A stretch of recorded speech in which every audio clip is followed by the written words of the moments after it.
நீதிமொழிகள் 10வது அதிகாரம் 22வது வசனம். கர்த்தருடைய ஆசீர்வாதமே ஐஸ்வர்யத்தை தரும், அதனோடே அவர் வேதனையை கூட்டார். வேதனை இல்லாதபடி ஆண்டவர் ஆசீர்வதித்து ஐஸ்வர்யத்தை தருவார் என்று வேதம் சொல்லுகிறது. இன்னைக்கு மனிதர்கள் பணக்காரனாக ரொம்ப விரும்புறாங்க. ஐஸ்வர்யன் ஆயிரணும், பணக்காரன் ஆயிரணும், அது வெகு சீக்கிரத்துல உடனே பணக்காரன் ஆகணும். இந்த சிந்தை உள்ளவர்கள் பெருகிவிட்டார்கள். ஒரு காலத்துல கொஞ்சம் கொஞ்சமா ஆசீர்வதிக்கப்பட்டு பணக்காரன் ஆவாங்க. இப்ப அப்படி இல்ல, உடனே பணக்காரன் ஆயிரணும். சரி, இந்த ஐஸ்வர்யம் செல்வம் வந்து எப்படி ஒரு மனிதனுக்கு வருகிறதுனா 3 விதங்களிலே ஒரு மனிதன் ஐஸ்வர்யன் ஆக முடியும். ஒன்று, தகப்பனார் பெரிய செல்வந்தராக இருந்து சொத்தெல்லாம் சேர்த்து வச்சிருந்தா தகப்பனாருக்கு பிறகு மகன் பாருங்க ஒரே நாள்ல பெரிய கோடீஸ்வரன் ஆகிருவான்.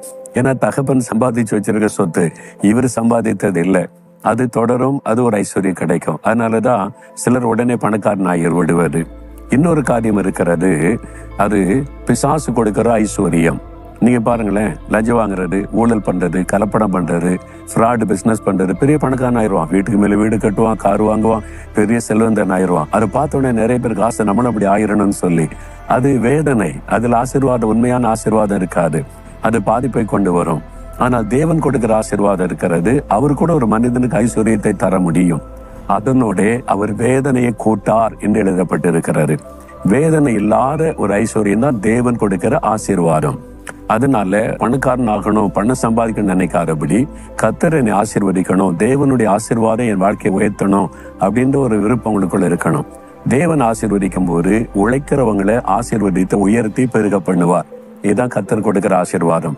ஏமாத்துறவங்களை ஆசீர்வதிக்க மாட்டார், கள்ளத்தனம் பண்ணவங்களை ஆசீர்வதிக்க மாட்டார். லஞ்சம் வாங்குறது, ஊழல் பண்றது, கலப்படம் பண்ணி சம்பாதிக்கிறது, ஃப்ராடு பண்ணி செய்யறது, அவங்கள ஒருத்தரையும் கர்த்தர் ஆசீர்வதிக்கிறது அல்ல. அது பிசாசினால் வரக்கூடிய ஆசீர்வாதம். பிசாசு ஆசீர்வதிக்க முடியும். சாத்தான் வந்து உலகம் அதனுடைய சொத்தெல்லாம் சாத்தானுக்குள்ள இருக்கிறதுனால சாத்தானும் செல்வத்தெல்லாம், பொருள், செல்வம், புகழ் அதெல்லாம் சாத்தான் தர முடியும். ஆனா அவனுடைய வாழ்க்கையில நிம்மதி இருக்காது. லஞ்சம் வாங்குற ஒரு ஆளு, ஊழல் பண்ற ஆளு பாருங்க, ராத்திரி நிம்மதியை தூங்க முடியும்னு நினைக்கிறீங்க? மனசாட்சி வாதிக்கும்.